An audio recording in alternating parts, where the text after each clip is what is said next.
श्री सूत जी महाराज कहते हैं कि एक बार नारद जी महाराज ये सोच करके पृथ्वी लोक पर आते हैं कि पृथ्वी पर भगवान ने जन्म लिया, राजा हरिश्चंद्र जैसे राजा हुए, बड़े बड़े महारथी बड़े बड़े राजा महाराजाओं ने जन्म लिया, तो क्यों ना इस धरती के दर्शन किए जाएं, इस पृथ्वी को देखा जाए। यही सोच करके धरती पर आए और कहां कहां गए कि अहम तू पृथ्वी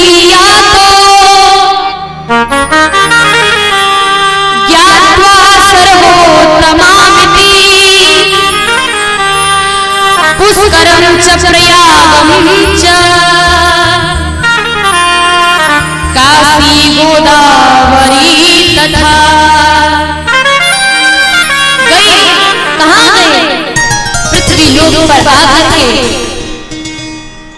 इस प्रयाग पर घूमने आए, काशी गए, गोदावरी गए, कुरुक्षेत्र गए, हरिद्वार गए, मायापुरी गए। हरिद्वार को ही मायापुरी कहते हैं।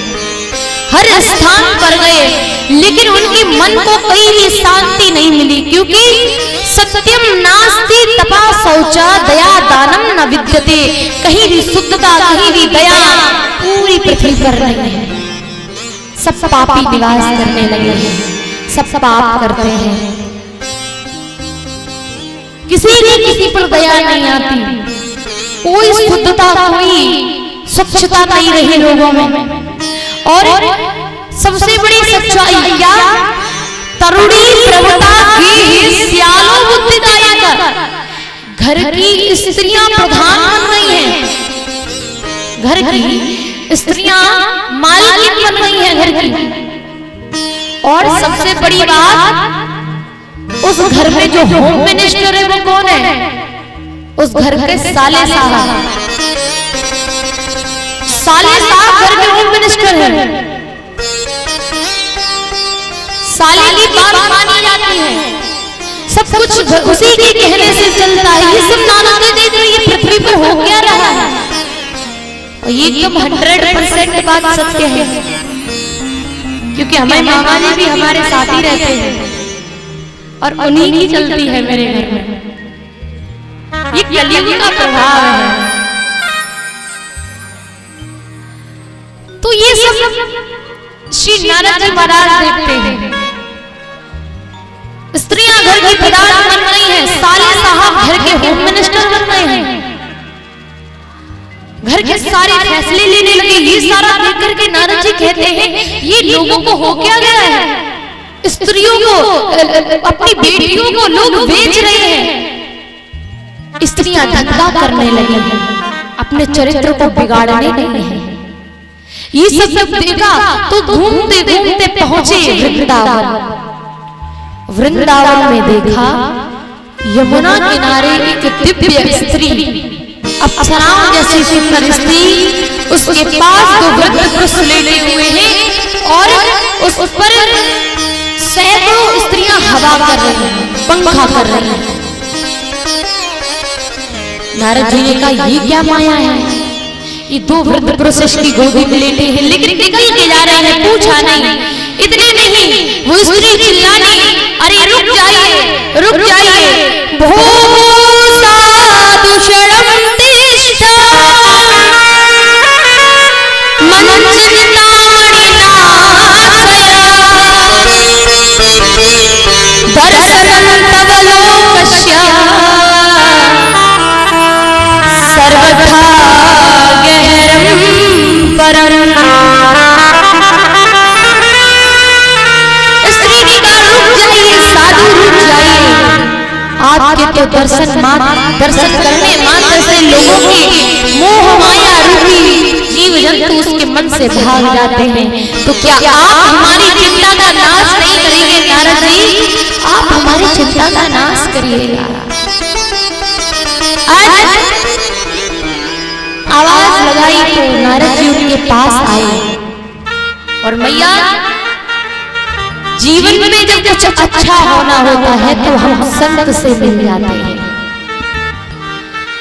जब हमें संत का संग मिल जाता है तो हमारे जीवन की कमियां पूरी हो जाती हैं। जैसे ही संत को देखा, आज आवाज लगाई, नारद जी आए, पूछा आप कौन हैं? ये स्त्रियां कौन हैं? ये पुरुष जो आपके पास लेते ये कौन है? आज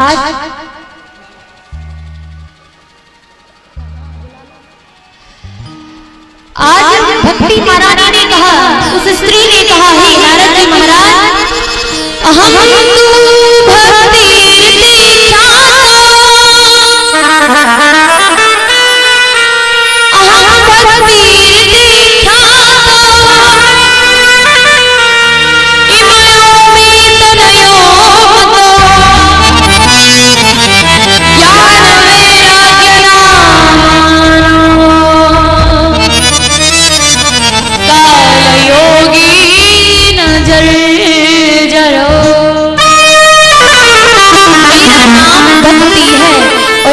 दो वृद्ध पुरुष देख रही हो, इनका नाम ज्ञान और वैराग्य है, ये हमारे बेटे हैं। ये स्त्रियां देख रही हो, ये गंगा, यमुना, सरस्वती, गोदावरी आदि नदियां हैं जो हम पर हवा कर रही हैं। और नारद जी महाराज, मेरे पुत्र वृद्ध हो गई और मैं तरुणी हूं, मैं युवा हूं। अब मैया आप भी बताइए, एक मां तरुणी हो, युवा हो और उसके पुत्र वृद्ध हो गई, ऐसा कैसे हो सकता है? ये सब देख करके आकाशवाणी हुई, नारद जी महाराज आप सत्कर्म ढूंढिएगा, सत्कर्म से ये ज्ञान वैराग्य अपनी युवावस्था को प्राप्त कर लेंगे। आज सत्कर्म ढूंढते ढूंढते बद्रिका आश्रम हरिद्वार पहुंचे और हरिद्वार के कंकल में, हरिद्वार के आनंद घाट पर श्री शनकाद ऋषियों द्वारा श्रीमद् भागवत कथा का अनुष्ठान रखा गया। और जैसे ही कथा का अनुष्ठान हुआ, पहले दिन ही वहां पर भक्ति, ज्ञान, वैराग्य अपने प्रत्यक्ष रूप में आकर के नृत्य करने लगे। यही है प्रभु की माया, यही है प्रभु की कथा का महत्व, कि जो भक्त होता है वो भी इस कथा को सुनने के बाद अपने आप की, अपने अंदर एक एनर्जी प्राप्त करता है, एक पावर फील करता है, उसके अंदर भी तो युवा व्यक्ति के जैसा शक्ति आ जाता है। ये कथा में इतनी ताकत है।